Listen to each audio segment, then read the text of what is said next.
My name is Chris Howard. I am the marketing director at Lace Partners. The main stars of today's show, Hulian Holmes. He is one of our client executive directors. Julian, say hello to the wide world that are now currently telling you that Pluto and Bambi are the two Disney characters that they enjoy the most. Julian, who's your favourite Disney character?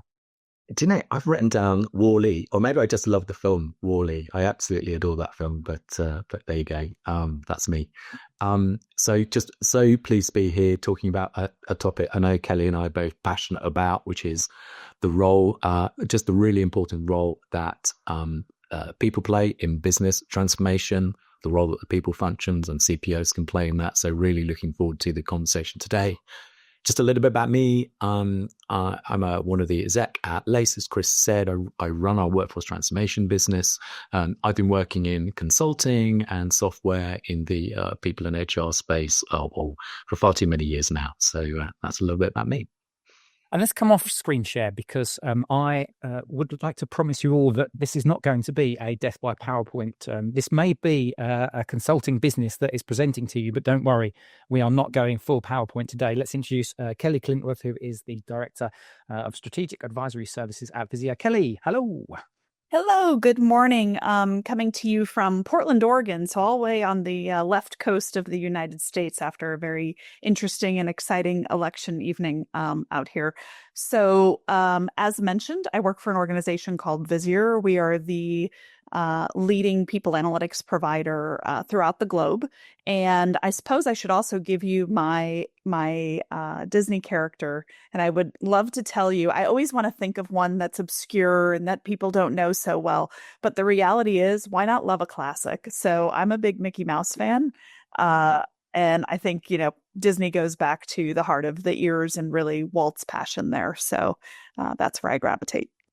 Everyone loves a bit of Mickey. You cannot go with Mickey. The answer to everyone's delight, you're all wrong, by the way. It's Aladdin, Disney's 1997 Aladdin. That is the best one. But we're not here to talk about Disney characters. And I did say, whilst we are not going to do full PowerPoints, we've got a couple of questions just to really stimulate a little bit of debate and discussion amongst Julian and Kelli. Obviously, I'm just comparing today, so I'll jump in probably with my own questions as and when.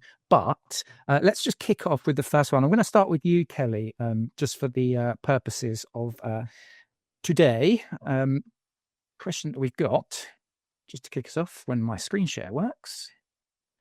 It's around, so obviously this, just as a bit of a background to everyone else, if you don't already know, we produced a white paper in September, actually, and it was based off of some research that we put together with over 450 C-suite professionals looking at the role that HR plays or the people function plays in a business-wide transformation. And so what we wanted to do, and I'm going to get you, Kelli, just to kind of have the first pass at this one, is just talk a little bit around why I guess transformation is such a hot topic right now.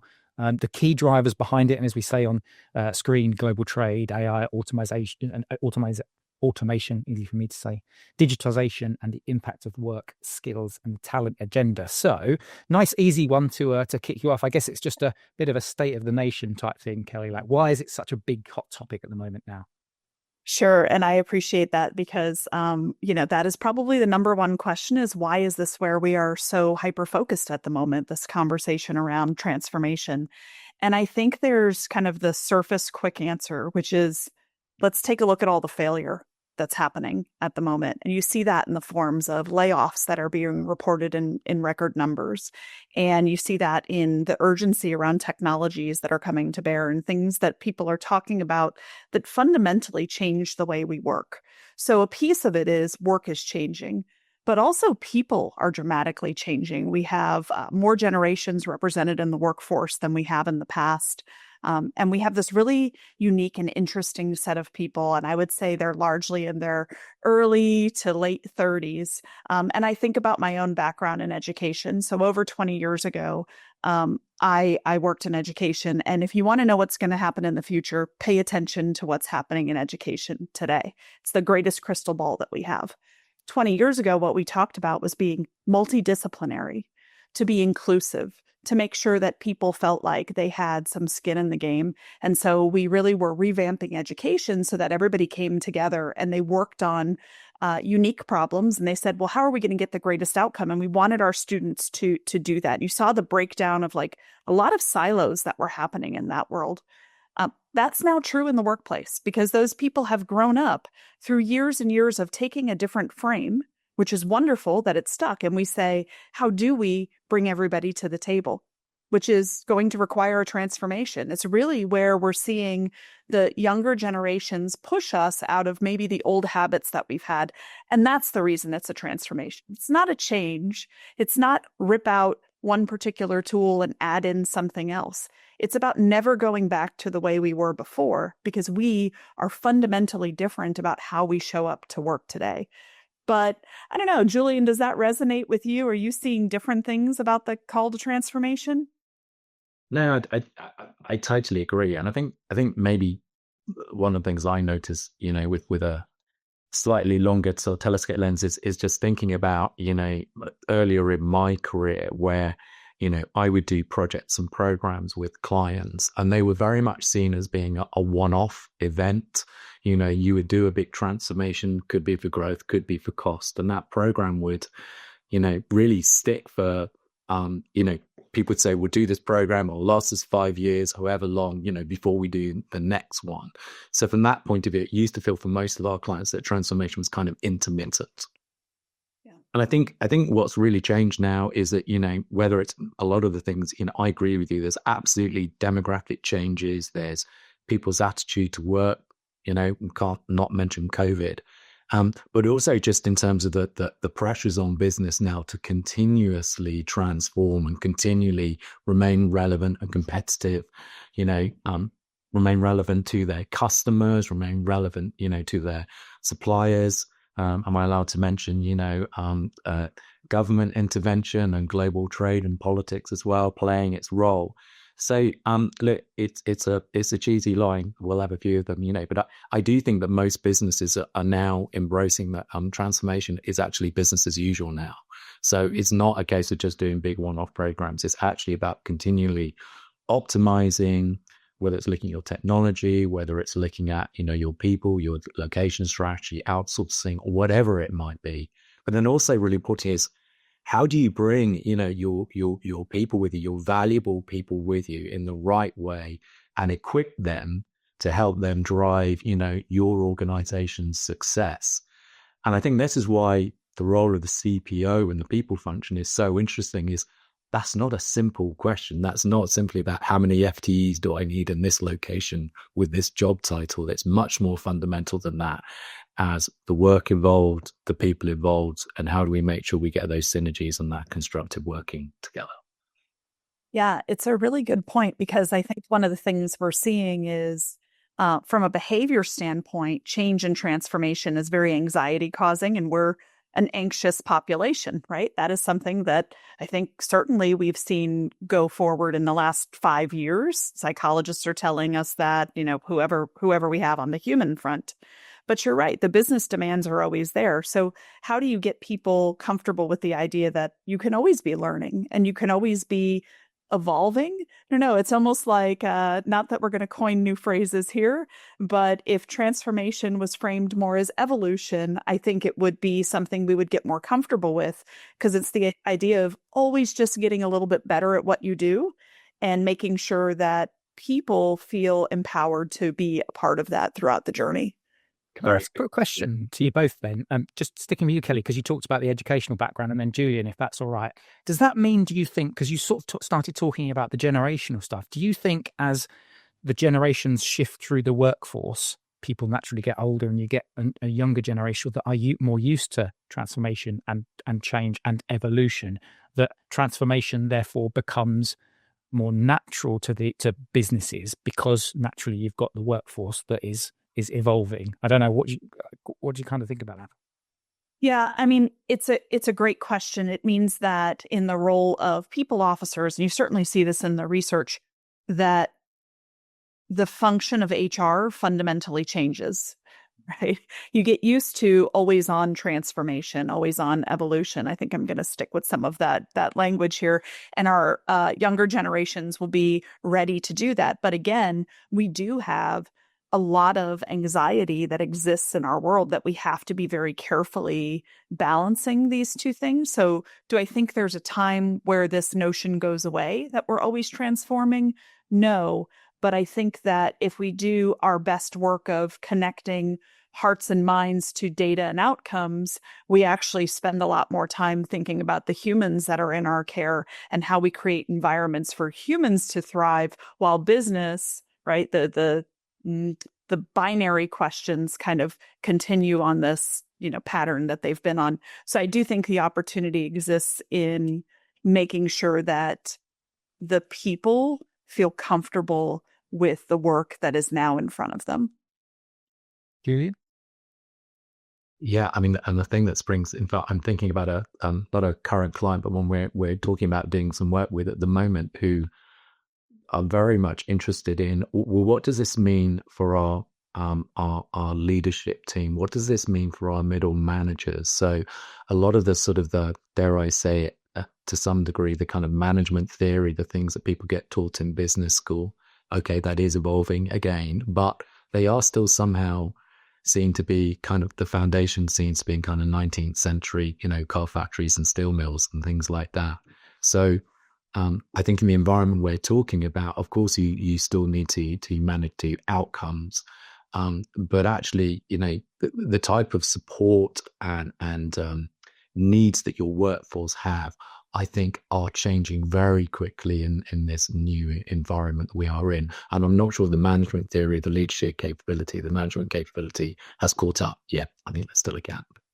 Yeah, that's going to be one of those questions. But before we do that, I actually, one of the things you guys were talking about earlier, which I just wanted to pick up on, and this actually segues us into our second question, which is more around the challenges of capacity. So one of the things that we talked about in our white paper is how, and I know you've, even before we did the research, Julian, you and I had a conversation about this, and you said, well, look, when I go out and I speak to people and it's, well, why isn't HR having a bigger influence over business-wide transformation, is often because HR teams just, they don't even have the capacity. They don't even have the ability to do it. It becomes a side of desk thing. And when it's a side of desk thing, it just doesn't happen because they're so focused on delivering on all of the outputs or the business objectives that the HR function has.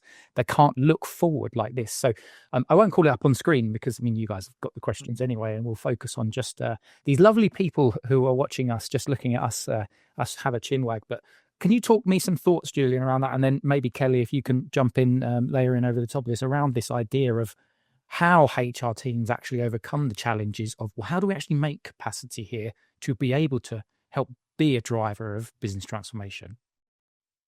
Yeah, and first thing to say is, empathy with CPOs and people teams, right? Because I think, I don't think this is easy or straightforward at all. I think, they've got a million demands on them from multiple sources. And I suppose the obvious thing to say, if it was easy, everybody would have done it by now. So, with that caveat strongly in place, when we work with clients,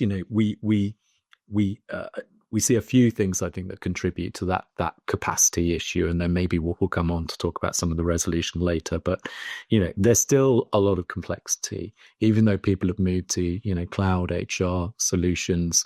There's still sometimes a degree of customization.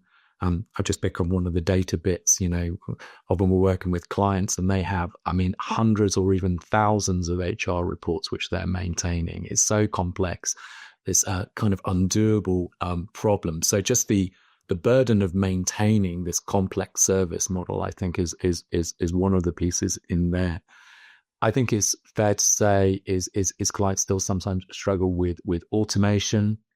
There's a lot of manual processes, a lot of exceptions, process blockages which get in the way, and they don't always necessarily have great visibility of that, or the space or the budget or the time to resolve those things. So actually, one of the pieces of work that Lace are often doing is we're helping clients to optimize the service part of the role that they do, so that they can create capacity to do the more strategic work, the more value add work. Actually, the work to improve the employee experience, which is often at the heart of enabling transformation as well. So I think a lot of it is about unlocking those pieces. But I also want to mention some things which I think are talked about less, or perhaps. So one of them would be is you do hear people talking about HR teams not having the right skills or the right experience. Now, in my view, actually, if they are given that some space and capacity, actually, people teams are totally trainable.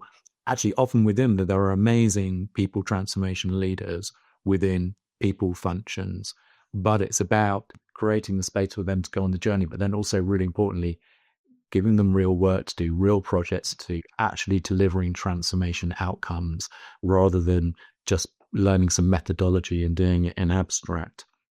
And I think, another one which I would like to pick on is we do see sometimes that even if there is potentially some capacity within a people team, that capacity or that ability to do some work is sometimes directed at things that perhaps feel important to the people function, but from a business perspective, perhaps they've not communicated all that well why that people activity, that HR function activity is supporting the business. So, and I'm sure Kelli will say something similar.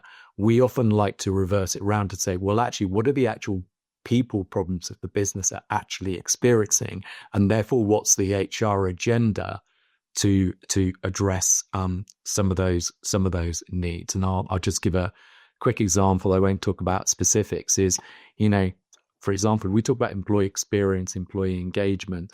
Often that's a very important topic for people teams, but they sort of pursue it almost in a sort of an abstract that this is obviously something that's good and is worthwhile.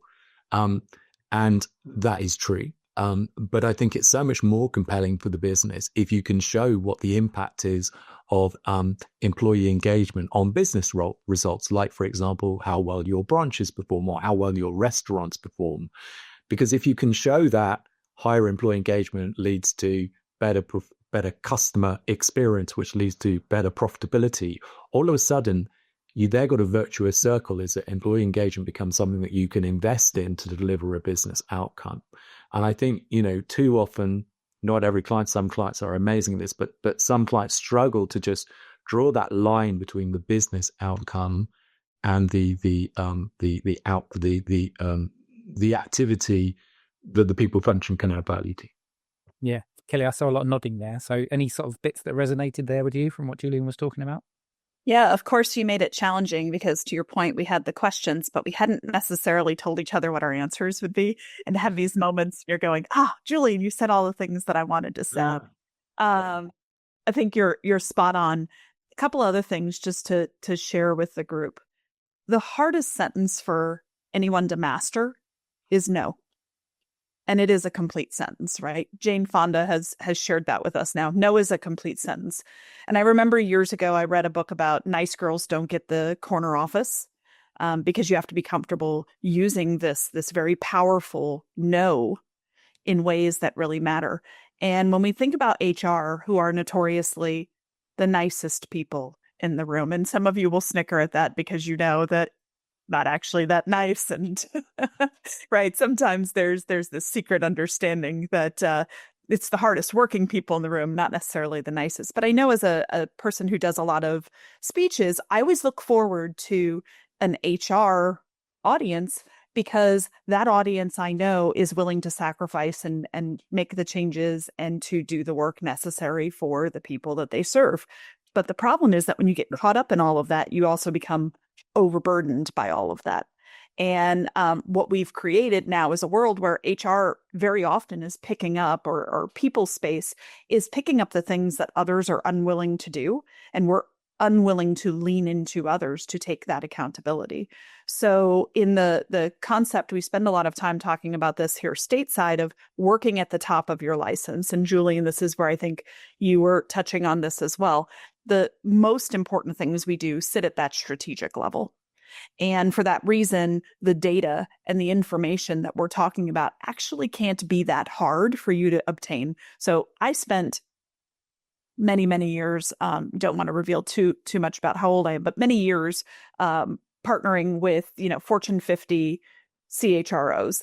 And one of the things that I found continuously is that the headspace was right, but they didn't have the supporting information.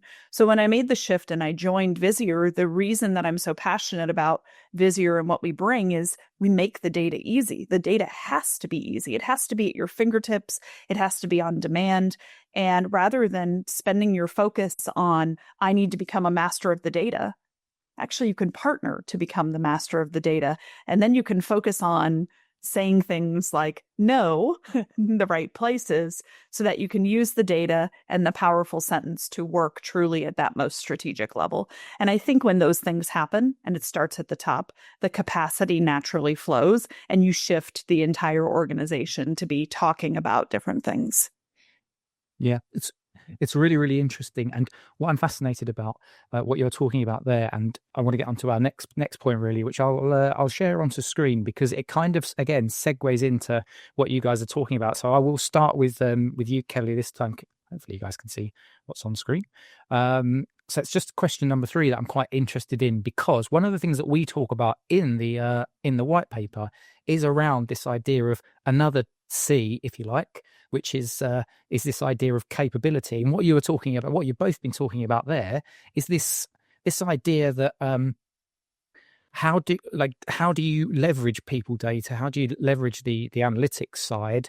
And is there that capability? Like, there's the capacity part to find yourself the time to be able to think strategically and to think about it.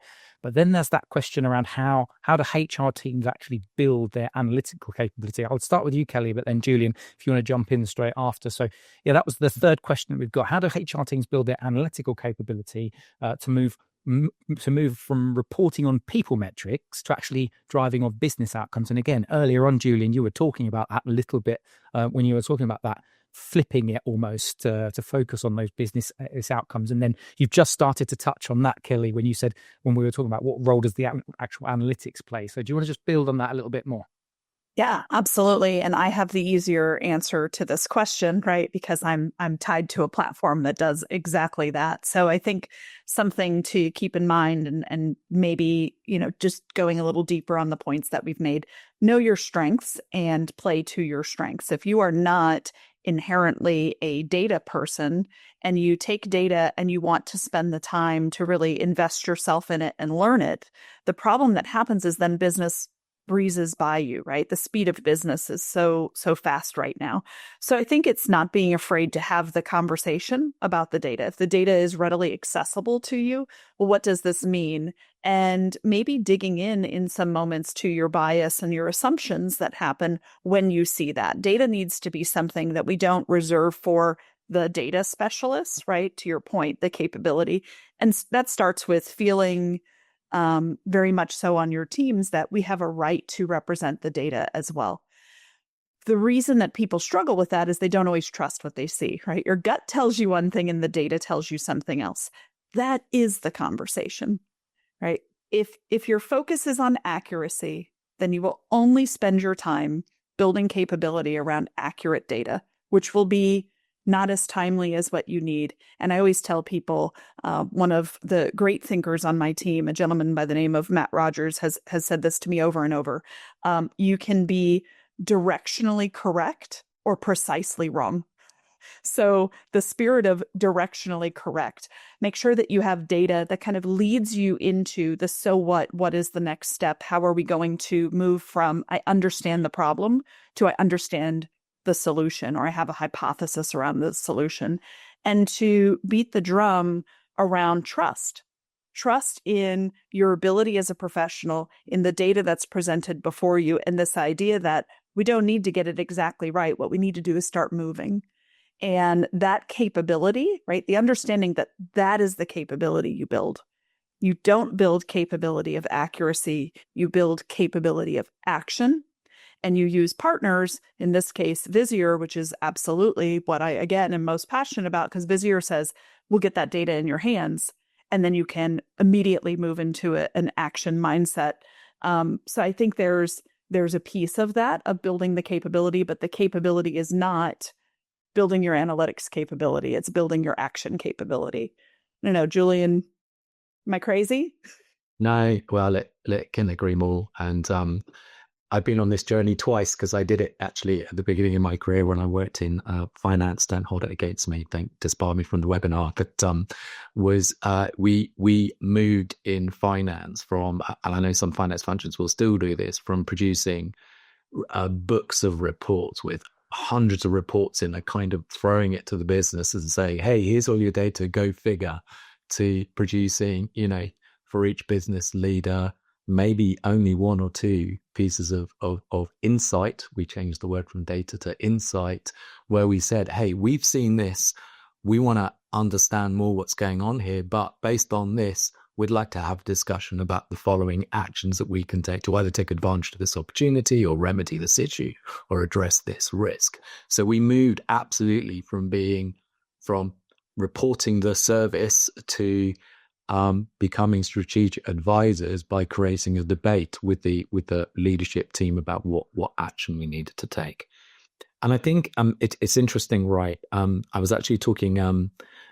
We're very pleased because we've got a new part of the Lace business, 3XO, who are actually reward advisors, started with us at the beginning of this week. I was talking to them yesterday, and I said, one of the gaps that I see, and I think this is pervasive even in relatively big, sophisticated companies, is the one thing I think HR often struggles with is modeling. So they're really good at reporting data. They're not bad at, shall we say, producing, projections or taking historic data and projecting it forward and saying, well, what does this mean for the future? But they're much less good at saying, well, let's imagine a different future, a different possibility. What would that mean for us in terms of cost or revenue or opportunity? What would that mean in terms of the sorts of people that we need? Kelli and I share a lot of time talking about strategic workforce planning together. So I think, one of the journeys I think more sophisticated clients are going on is that they're going into a place where they start to ask what if questions. And then the really important thing about that is you can then say, actually, do you know what? I've got a whole bunch of no regret actions I could do here that would set me up. I would be proactive. I'd show the business I was thinking ahead. And I can actually show the business how the strategy or the business decisions they want to make, how, what the impact is likely to be on the people, but also how the people impact the business decision. And that's where I think the real kind of value is, and perhaps still the area that we need to build into more, I think, with all of our clients and the people we're helping. It's such a good point about scenario modeling and what if questions. I think what we're seeing now, and this is a huge unlock with some of the trends around technology and data that are available. And I'm going to use this language not in the scary way, but in a very technical way. We talk about digital twinning. So this idea of like replicating your data models and then using that, and you can do this anyway and say, oh, I have this really good idea of, I want to change locations of where we're going to build and some costs and some of that. And I get excited about what that looks like because you can create a playground of what is possible. And then you can move forward and say, here are some choices, right? I've scenario modeled out a couple of different ideas, and which choice are we as an organization going to invest in? And here's what we know about when people are presented with choices. If they feel like they had a choice to make, then they also feel invested in the outcomes. Yeah. So as we get better at replicating data and we get better at this capability that we were talking about, really just kind of making sure that you have this and you can kind of test your hypotheses on it, you can also shift the focus of the people officer who can come to the table. And we saw this in the white paper. You can come to the table responsible for change because you can scenario model out, here are a couple things we could do. How are we going to take into account the culture, the individuals that we have caring for the people that we want to bring along, where we were touching upon earlier, and which one of these choices are we really going to dig into? And that's where you see it become not a transformation, but a movement. And a movement, right, because there's passion behind it, the level of the rate or the probability of failure goes down over time. And I think that's huge. And I'm just watching that being something that's very possible now in ways that maybe it wasn't. It was very burdensome in the past. Yeah, I totally agree.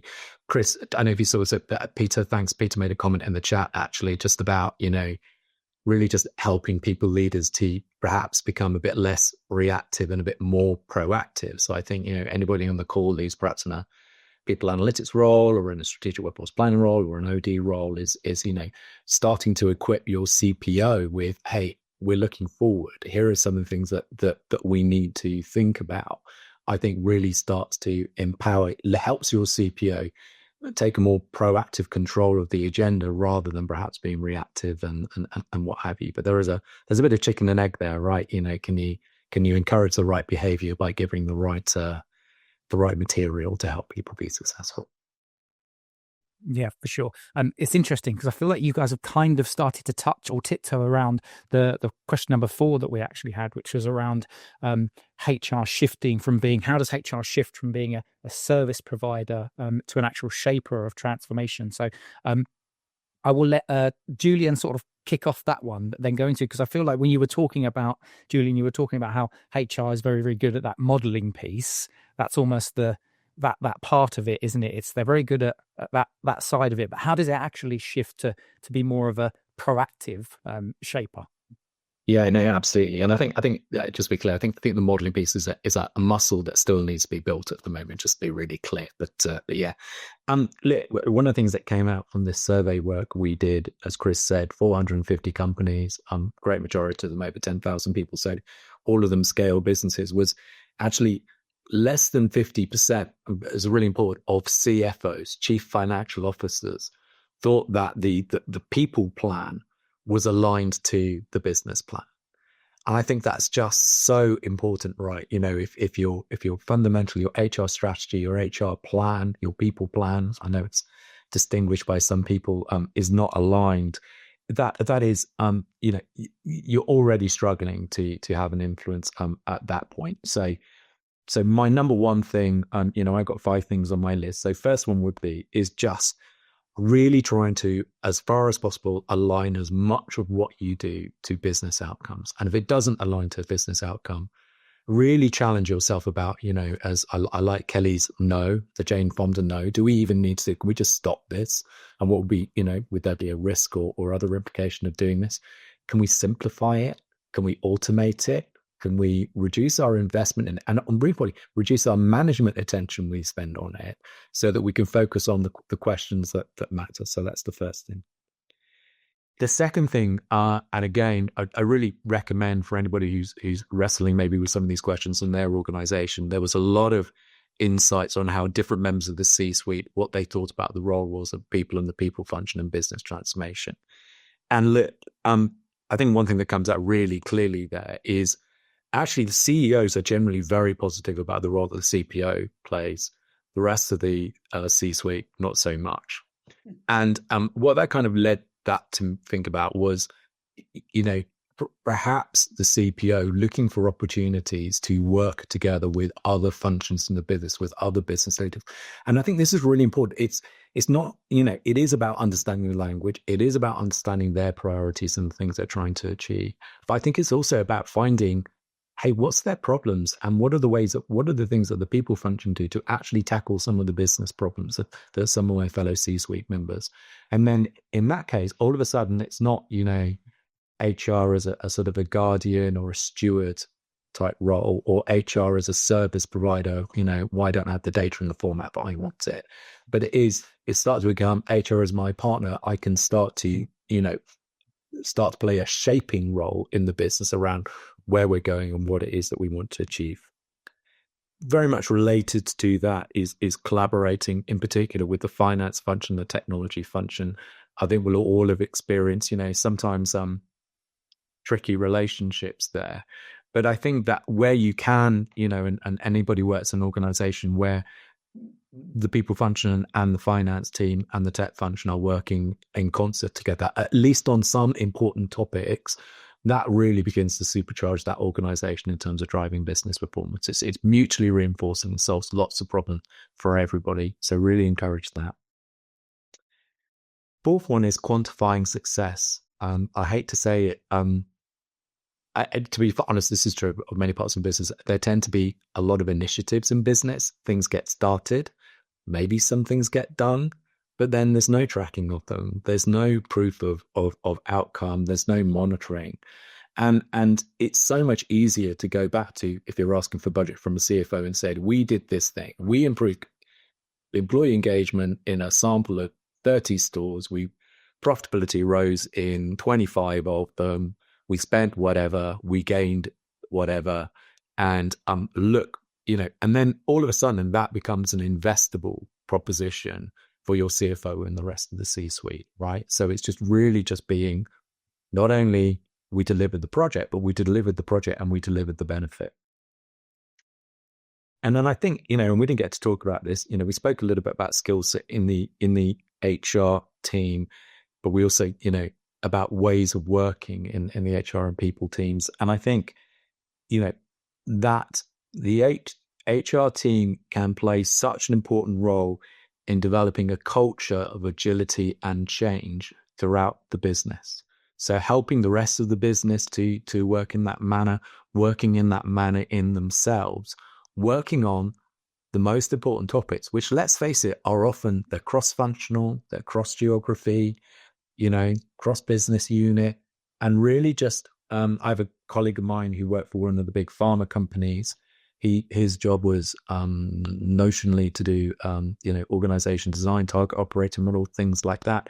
What he realized was actually the thing that was going to make the biggest difference for that company was how could they get their most important products they need to release in the 10 years to market. And therefore, what were all the people activities they need to do around talent, training, team building, working across functions to deliver that business outcome. And he would say it was A, it got far more business input and traction, and B, it was much more rewarding and fulfilling work than, trying to run a top-down OD or something like that. So that's just some thoughts, I think, from us around, that shift that HR can take. But Kelli, what's on your mind? Oh, there's so much there. That was fantastic. And you're right. We have talked a little bit about skills. So for those of you who are doing your webinar bingo cards, right now, skills is going to become part of the conversation. I think there's a lot of goodness around what needs to happen when we start shaping transformation. And I want to take a second to back us into a world, because you said some other really important words around agility, and making sure that we're aligned and measuring business outcomes. And perhaps I'll tell a story from the last couple of weeks working with a customer who was telling me about their OKRs. So I'm not going to assume that everybody on our webinar today knows what that means. There are objectives and key results. And what we're finding in highly agile organizations, which is how they set their desired outcomes, that a lot of the times there aren't people metrics that live within those objectives and key results. They're only business metrics. And I think that's actually a miss. And what it shows you is that the business is taking off without bringing the people along. You need to think about, how are we going to care? So this recent week, I got key results, growth of 20%. That's a very, standard piece. Good luck in this environment. But let's say we have growth of 20%, and we're looking to deliver a set of products or drugs to the market. And I don't want to reveal too much about who this organization was. And I said, great. Do you care about the retention? Do you care about the culture? Do you care about engagement scores? Do you care about any of these things? And they were like, no, those are HR metrics. They're not. They're business metrics. How you get there matters as much as where you are going. So I do think there's this opportunity to become more strategic, to be rounding out the conversation at the highest level where these business objectives are actually being established. And the seat at the tables there, we see that CEOs admire and count on their chief people officers in this space. But what we don't see is actually that close connection between other members of the C-suite. And I do think, again, it's let me take the thing that's mine and go work on it, not let me get myself into your business and understand what it is you care about and establish a common language, which is what the data does for you. The data says, how are we going to count? And Julian, we've had this conversation so many times. Are we going to count by headcount or FTE? What a wonderful conversation to build a bridge between finance and HR. And it's not that you have to shift or agree on a single definition, but you do need a language of reconciliation and how are we going to count and look at success and where are we going? And I think that means a whole lot to have that seat as a shaper of transformation to at least be able to translate into the other languages that are in the room. And where I wanted to just touch upon, because you sparked some thinking around skills, is everybody today is talking about the unlock to the future is skills inventories, skills-based workforce planning, right? Ad nauseum, we talk about skills. And it's great, but we're also seeing the data showing us that those skills initiatives are not leaving HR. Because what we did was we took a people-first approach and we said, who are the people? What are the skills? And the hard part of creating that ontology, what we haven't done is figure out the demand and how skills might need to be fragmented and where do we start having conversations with other parts of the business. So I think that's a really good example of a place that we thought we were solving something strategically, but maybe we didn't have all the players at the table to round out the conversation. And we've gotten very far down this path. It's stirred up a whole industry. There's really interesting providers who can tell you about skills. What they can't tell you is about business application. And that will happen when we stop looking at the problem as an HR only problem and we start having that true collaborative cross-functional conversation. So I think being a shaper of transformation means not only transforming your work, but transforming the work of others. And that is something that's very scary for folks, and saw it in the chat as well. You've got these strategic leaders and then the one notch below them, right? The historic frozen middle is working in a very different way. Boldness will require a push out of comfort zones.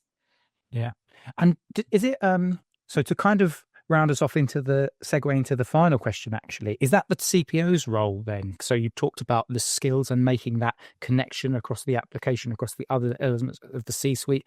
Is that the CPO that has to drive that? You talked about it's not just people metrics and business metrics. These need to come to, is it the CPO that needs to be the one to champion that? And just for the benefit of those of you that will have seen the slides pop up right at the beginning, the question is, what advice do you have for the CPOs looking at building that credibility across the C-suite? Just as you answered that, Kelli, and then Julian, if you want to jump off the back of that, I'm going to share screen. I'm actually going to pull up a QR code for the white paper itself. So just as Kelly's answering that, if you want to download the white paper, sorry, marketing director, I need to do the application bit. So apology, but Kelli, go for it.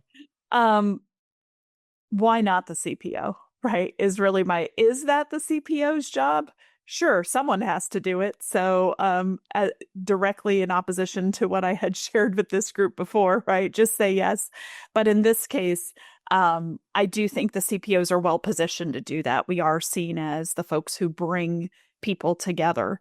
But the question is really anchored to this idea of what advice do we give CPOs who are looking to build that credibility and influence? I think we hear a lot of this now. Again, let's think small for a moment. What is trending is this idea of having a personal board of directors. And many, many times when I've spoken to CPOs in the past, I've talked to them about building a coalition inside the walls of the organization that they're in. That means it's balancing your agenda, understanding what other people's agenda may be and how you're going to help them move it forward. And, this is the great design. We're watching it fail in politics all the time. But when we talk about business, where I think it should be a little bit easier because there's this common goal that we have of the goodness of delivering products or wherever you may work, but having that coalition, that personal board of directors, the people who are doing it with you, the notion that a CPO can do it by themselves is a setup for failure. So learning to speak the language of your partners, asking them what they care about, having creative conversations together, and owning that space. And maybe just a really big nod here, because our data is telling this as well. This is not about transformation theater. This is about actually delivering on a transformation, which will require, again, that data, which should be made easy, and those behavioral changes. And if you don't solve both of those problems, you'll fail.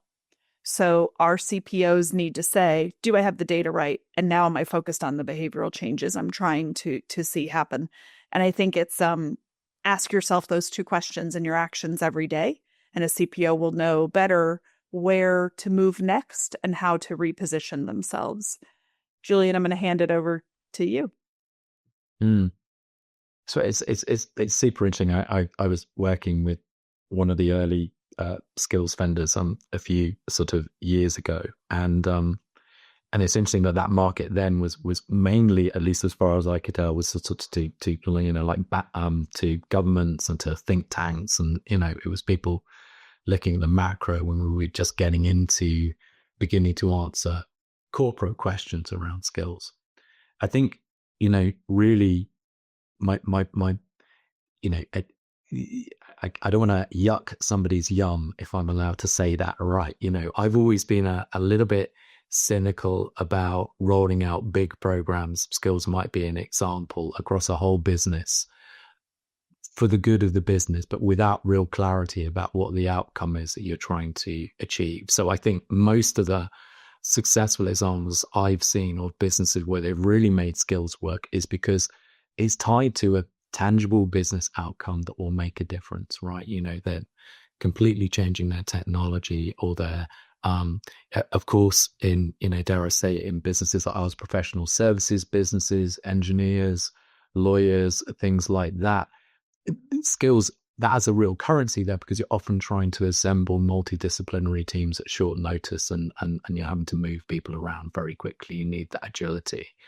So that's, I'm not saying just because you're not one of those types of business, skills isn't relevant to you, but it's looking for pockets of your business where that agility, that need to move people around, that need to, dare I say, encourage more flexibility, more development. People need to go on that evolution, as we were talking about at the beginning of the call, is to really focus and just acknowledge that actually we do have a gap here, but actually simply trying to fix this gap through hiring or relocating could be incredibly inefficient if we could just think more creatively about, well, who are the people we have and what are the skills that they have today, and what would it take?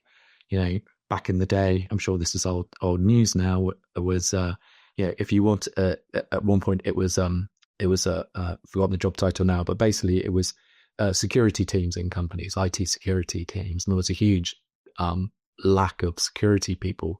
But actually, do you know what? If you're a systems engineer, like the skill set gap that you need to address. Sorry if there are any technology people on the call and they might disagree with me, but on the face of it, the skill set gap was relatively small that you needed to address, and so much cheaper to reskill somebody than was to go and hire somebody, and that was fixing a real business problem. We all know how important IT security is, particularly in the UK today. Kelly, you might have missed one of our big brands that's just had a very expensive cyber incident to deal with. So look, I think, I suppose, like, going back to the question, which is, the CPO building credibility and influence. I think ultimately what it is, it's about identifying what's the most important business questions, which ones have significant people and organization elements to them, and then helping the business leader or the collection of business leaders who have that problem or opportunity to get the result they want to. And if you keep on doing that, guess what? You are partners together. You're a member of the team. And I think that's why I would always recommend that people focus, what's the problem we want to solve? How can we help? If we can help, what are we going to do? How are we going to partner, execute, measure? And if you can get into that virtuous cycle, I think there's, I really see the people function becoming much more important as we go forward into the future in this world of technology and continuous change and innovation, not less. But that really therefore requires, to me, the people function to go on an evolution now, not only to understand people, but also to understand work and to understand, how you take your people on the journey as we've been talking about. Yeah, that's really, really good. And we've got maybe 5 minutes or so left. We had a question that's come in, and it kind of links into some of what you were talking about, Kelly, when we talked about the skills and how it triggered you. It's from Peter, who said, to what extent what extent is storytelling and marketing an underdeveloped skill set in HR? Data knowledge gets you so far, but it's all about business relevance. The worst thing you can have is a senior business leader tell you that what you have given them is interesting, which I thought, I think we've all probably experienced that at some stage in our lives, but go on. I love that so much, because I will tell you it's the biggest tell for me when I know I've had some sort of harebrained idea, and whoever I'm saying it to, personal and professionally, goes, interesting. I go, so I haven't landed the message. And I think it's a loaded question. I will share that, Peter, with you. This idea of storytelling and marketing is a vastly underdeveloped skill set in every part of the business except for marketing, where they do that really well. And what I'm seeing happen more and more is that marketing also needs the connect back to the business, right? So it's a bi-directional education effort here. Being able to tell the story. Another thing I will just say, as being the data representative on this particular call, data visualization is not the same as data storytelling. There are a lot of pieces to that. We talk a lot about CPOs that are highly strategic. The ones that are effective have that storytelling and marketing lens, and it's very much a lacking skill set that we see throughout all of the businesses. Yeah. Nice. Julian, any kind of thoughts on that one? Yeah, I was going to tell an off-topic story, actually. I used to work for AOL. People know who AOL is. They're an internet company. And one of the things I had to do was I had to look at the network costs for AOL. Not very interesting, but anyway, I had to do it.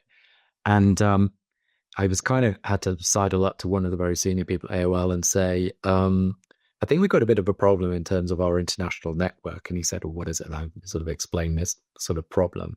And he wasn't really getting it. And so in the end, what I did was I just took a map and I went, if there's some kind of event there, like a flood or God forbid a bomb, we lose Europe, and we probably lose Europe for a week. And by the way, our stats on this are that people will tolerate their water being cut off, their electricity being cut off. But the two things they won't tolerate being cut off is their TV and their internet. So I said, I think we need to spend whatever it was, $5 million to fix this resilience problem. So I think it's just true. There's a brilliant book, by the way, I can at least I found really helpful. I think it probably was influential on me. Is a book called Made to Stick. And I'm going to forget the name of the authors now, but the essence of that is just the importance of being able to tell really short stories at really high impact. And I thoroughly recommend that people look that out if they're struggling on, too often, dare I say it, the people function feels the need to show their workings in detail, to show every piece of data. And actually, to be honest with you, I had senior roles in finance. We did the homework. But then often what we would focus on was maybe 1 or 2 or 3 numbers to make the point. So that's what I would say is, see if you can figure out how to make the point about why people are important to the business. And as Kelli was saying, drive people towards action and decision making. Yeah, and that's one of the fundamental sort of red threads that's obviously existed throughout today's I was going to say podcast, but it's a webinar. Chris Horton, thank you, has pointed out it was Chip Heath and Dan Heath are the 2 authors of that book. Great book. There we go. So if you want to check it out, then absolutely go for it. We're pretty much out of time at the moment. So what I'm going to do is kind of any final sort of thoughts. We'll start with you, Kelli, as our guest, and then you, Julian. But what I'll do is, as we're going through our final thoughts, I'll just pop up on screen the QR code again if anybody wants to download that. But any kind of final thoughts about some of the bits that we've talked about today, Kelli, that perhaps we haven't picked up, or even just a sort of a closing rebuttal, if you like? I want to just pick up on where Julian was talking about final recommendations. The time is now, right? Positioning for the future means that the time for CPOs to make those changes is now. And that's what the data and the report that you have the link to now is really telling you. And count on the partners to help you get there. Great people work in the people function. It's just about enabling them. And that's what folks like Visier and myself do. And I know Lace does the same. So The time is now. Feel the need for change and reach out and get ideas from those around you. Lovely. Julian, any kind of final thoughts? I'm struggling to top that, except for to say, and also please, nobody feel like they're alone on this. I mean, great that so many people can join us today, but also really recommend, look out for networks, look out for like-minded people who are trying to solve similar problems to you. A quick plug for the LACE CPO network, if anybody's interested in joining that. And we are always, Kelli and I are always interested to talk to people who are wrestling with some of these questions, and very happy to act as a coach or provide some insights, where we can be valuable for you. Absolutely fantastic. Kelli, thank you very much for joining us on this 1 hour session today. It's been really, really good to get your insight and the perspective from a Visier ideology as well. Thank you so much for having me. It's lovely. And Julian, as always, thank you very much. No, thanks so much, Chris. And thanks again to Kelli. Wonderful. Thank you. It's been great to have you guys. Hopefully you've enjoyed this webinar. What we will do is have an on-demand version of it, which you'll get on the LACE Partners website, which will be at some stage over the next couple of days, and it'll be on YouTube as well. But from myself, from Kelli, and from Julian, thank you very much. And hopefully you can join us for our next webinar. Bye-bye.